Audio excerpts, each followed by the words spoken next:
जय हिंद दोस्तों, स्वागत है आप सभी का आपके अपने YouTube चैनल जैकपुर पे। तो बहुत ही मज़ा आने वाला है क्योंकि आज के इस वीडियो में हम लोग क्लास 10th का साइंस का पहला चैप्टर को बिल्कुल आसान शब्दों में, आसान भाषा में समझने वाले हैं। वीडियो काफ़ी इंपॉर्टेंट होगा, एक बार इस वीडियोस को पूरा देख लीजिए। और जो बच्चे इंग्लिश मीडियम से हैं उनको भी ये पूरा वॉच करना है क्योंकि सारे आंसर्स हम आपको इंग्लिश में भी दिखाएंगे। पहले मैं समझा दूंगा, उसके बाद इंग्लिश वाले मीडियम के लिए इंग्लिश में भी मैं क्वेश्चन आपको दूंगा, ठीक है। चलिए स्टार्ट करते हैं। चैनल पे जो लोग पहली बार आए हैं सब्सक्राइब कर लीजिएगा, बेल आइकन को प्रेस कर लीजिएगा ताकि आने वाली हर एक वीडियो का नोटिफिकेशन आपको मोबाइल पे आए। साथ ही साथ आप अपने व्हाट्सएप ग्रुप को जरूर ज्वाइन कीजिएगा, लिंक हमने डिस्क्रिप्शन में भी डाल दिया है। और या तो फिर आप हमारे दिए गए नंबर पर भी संपर्क कर सकते हैं। देखिए, साइंस का जो पहला चैप्टर है ना, वो है आपका रासायनिक अभिक्रिया और समीकरण। क्या है? रासायनिक अभिक्रिया और समीकरण। अब यहाँ पर हम लोग सबसे पहली बात पे आते हैं, इसकी परिभाषा पे। रासायनिक अभिक्रिया होता क्या है, इसको आपको पूरा डिटेल में समझने से कोई फायदा नहीं है। आप जो इसकी मूल बिंदु है उसको समझो, उसके बाद जब आप क्वेश्चन आंसर पढ़ोगे ना तो फिर आपको रटना नहीं पड़ेगा, चाहे वो ऑब्जेक्टिव हो चाहे वो सब्जेक्टिव हो, ठीक है। तो हमारा ये बेसिक क्लास जो है वो बिल्कुल आपको जो है फ़ायदा पहुंचाने वाला है। देखिए, रासायनिक अभिक्रिया जो होती है वो क्या होती है, इसके बारे में आपसे पूछा गया है। तो जब दो या दो से अधिक पदार्थ आपस में मिलते हैं और नया पदार्थ बनाते हैं तो इसे रासायनिक अभिक्रिया कहते हैं, ठीक है।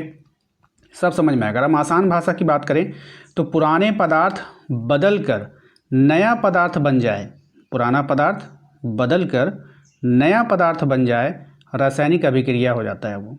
बात समझ में आया? चलिए और भी समझेंगे, हम लोग उदाहरण से समझेंगे। जैसे लकड़ी का जलाने पर, जैसे हम कोई लकड़ी जलाते हैं, ठीक है, तो लकड़ी क्या है, जलाएं उसको। लकड़ी के जलाने पर राख बनती है, तो पहले लकड़ी था, बाद में क्या हो गया, राख बन गया। तो यही क्या है, रासायनिक अभिक्रिया है। अब मुझे उम्मीद है कि आपको समझ में आ गया होगा, ठीक है। चलिए, इसके बाद हमें जो समझना है वो समझना क्या है, पहले मैं इंग्लिश मीडियम वालों को ये दिखा देता हूँ, ठीक है। चलिए, जो इंग्लिश मीडियम के बच्चे हैं वो यहाँ पे देख लेंगे व्हाट इज़ केमिकल रिएक्शन। मैंने यहाँ पे फुल डिटेल्स में जो चीज़ मैंने वहाँ आपको समझाया है वही चीज़ मैंने यहाँ पे इंग्लिश में लिख दिया है, ठीक है, विथ एग्जाम्पल। सब कुछ यहाँ पे साफ साफ है, ठीक है। कोई दिक्कत नहीं किसी को, इंग्लिश मीडियम वाले बच्चे भी इसको आसानी से समझ सकते हैं। अब आते हैं दूसरे पॉइंट पे। दूसरा पॉइंट जो हमें यहाँ पे समझना होगा कि रासायनिक समीकरण क्या होता है। देखिए, रासायनिक अभिक्रिया को संकेत यानी कि फॉर्मूला और चिन्हों की मदद से लिखने की रासायनिक समीकरण कहलाता है। यानी कि अगर आप कोई संकेत इस्तेमाल कर रहे हैं, कोई फॉर्मूला इस्तेमाल कर रहे हैं, कोई चिन्ह इस्तेमाल कर रहे हैं, तो उसको हम लोग रासायनिक समीकरण बोलते हैं, ठीक है। अब जैसे पोटाशियम का आपने लिख दिया के, ठीक है, सोडियम का आपने लिख दिया Na, ऑक्सीजन का आपने लिख दिया O, ये सब क्या है, शॉर्ट में नाम है उसका, ठीक है। और कहीं कहीं पर हम लोग देखेंगे तीर का सिंबल का इस्तेमाल करते हैं, कहीं पर ऐसे इस्तेमाल करते हैं, कहीं पर डाउन में इस्तेमाल करते हैं, ठीक है। तो इस तरह से जो हम लोग जो लिखते हैं, कहीं पर बराबर का इस्तेमाल करते हैं। तो ये तो आसान भाषा में अगर हम बात करेंगे तो रासायनिक अभिक्रिया को शॉर्ट में लिखना रासायनिक समीकरण कहलाता है, ठीक है। उदाहरण के लिए अगर हम बात करें तो H2 को O2 के साथ लिखा है और H2O बन गया।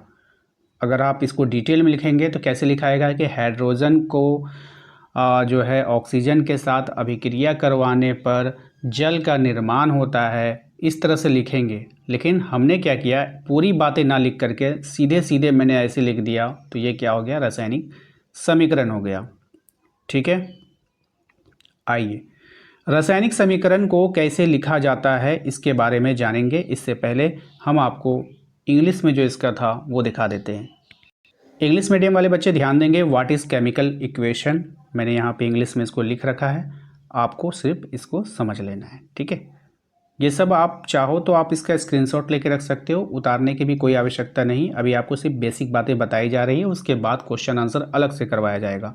इसलिए मैं कह रहा हूँ कि चैनल को सब्सक्राइब करना है, बेल आइकन को प्रेस करके रखना है। साथ ही साथ आप अपने व्हाट्सएप ग्रुप को ज्वाइन जरूर कर लीजिएगा, लिंक हमने डिस्क्रिप्शन में डाल रखा है। और हमारे दिए गए नंबर पर भी एक मैसेज करके आप उसको ज्वाइन कर सकते हैं, ओके। चलिए, नेक्स्ट पॉइंट जो था हमारा वो कह रहा था आपसे कि रासायनिक समीकरण को कैसे लिखा जाता है। देखिए, इसे लिखने के कुछ आसान नियम होते हैं। क्या होते हैं? कुछ आसान नियम होते हैं। सबसे पहले सबसे पहले अभिकारक लिखते हैं, ठीक है, जो हमें मिलता है। इसके बाद फिर तीर का निशान लगाते हैं, उसके बाद उत्पाद प्रोडक्ट्स लिखते हैं, ठीक है। तो आशा करते हैं कि समझ में आया होगा। नहीं समझा तो यहाँ देखिए, सबसे पहले जो बाद में बनता है वो इधर रहता है, ठीक है। जो पहले होता है वो इस तरफ तीर के इधर रहता है, और तीर के बाद जो प्रोडक्ट बनता है, उदाहरण जैसे हमने हाइड्रोजन लिया था प्लस ऑक्सीजन हमने लिया, तो जब मैंने उसको जो लिया है वो तीर के इधर रहेगा, और जो बना क्या बना, वाटर बना। तो देखिए हाइड्रोजन, ऑक्सीजन और फिर ये जल बना। बात समझ में आई। तो ये समीकरण लिखने का तरीका होता है कि आपने अभिक्रिया में जिस को लिया है वो तीर के पहले रहता है, और तीर के निशान के बाद जो है वो आपका प्रोडक्ट जो बन के तैयार होता है, ठीक है। तो एक होता है अभिकारक, एक होता है आपका उत्पाद। बात समझ में आइए। तो इसको ही हम लोग अभिकारक बोलते हैं, जो लोग भाग लेते हैं उसको हम लोग अभिकारक बोलते हैं, और जो नया प्रोडक्ट बनता है उसको हम लोग उत्पाद बोलते हैं। तो इसको आप लोग को ध्यान में रखना है।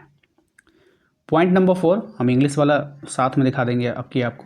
संतुलित रासायनिक समीकरण क्या होता है, ठीक है। समीकरण के मतलब तो हम लोग समझ गए कि समीकरण को क्या होता है, नहीं होता है, लेकिन संतुलित क्या होता है, संतुलित के बारे में आपको समझना होगा।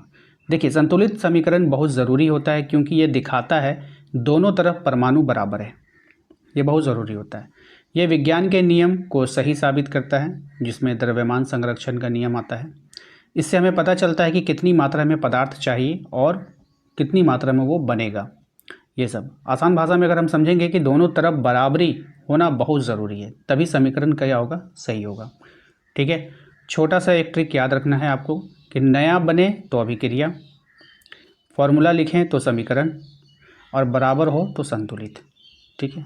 अगर दोनों साइड बराबर है तो वो संतुलित समीकरण कहलाएगा। फॉर्मूला में अगर लिख रहे हैं तो वो समीकरण है, और कोई चीज़ नया बन रहा है वहाँ पे तो वो अभिक्रिया हो रहा है।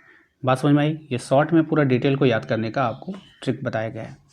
वीडियो कैसा लगा है या कोई सजेशन हो तो आप हमें कमेंट में ज़रूर बताइएगा। मैं इंग्लिश मीडियम वालों को दिखा देता हूँ। Point number 3 how to a chemical equation written, कैसे लिखते हैं उसको, सारा कुछ मैंने इंग्लिश में यहाँ पे लिख दिया है, मैंने इंग्लिश में समझा भी दिया है आपको। उसके बाद पॉइंट नंबर 4 था हमारा what is the importance of balanced chemical equation, क्या इसका महत्व होता है, वो मैंने यहाँ पे आपको सिंपल लैंग्वेज में यहाँ पे मैंने समझा दिया है। बाकी अभी ये मत समझिए कि बहुत छोटा छोटा आंसर है, ऐसा कुछ भी नहीं है। अभी क्वेश्चन आंसर पे तो आना बाकी है। अभी मैं आपको सिर्फ बेसिक बातें बता रहा हूँ चैप्टर के। जैसे ही इसका बेसिक कंप्लीट होगा फिर मैं आपको जो है क्वेश्चन आंसर पे लेकर आ जाऊँगा, ठीक है। इसके बाद आप यहाँ पे it tells us the correct amount of substance used and formed, तो इसको आप लोग भी यहाँ पे देख लो, ठीक है। सारा कुछ मैंने इंग्लिश में भी करके आपको दे दिया है। तो वीडियो कैसा लगा कमेंट में हमें ज़रूर बताइए। वीडियो को लाइक कीजिए, शेयर कीजिए, सब्सक्राइब कर लीजिए। मिलते हैं नेक्स्ट अगले वीडियो में। Thank you.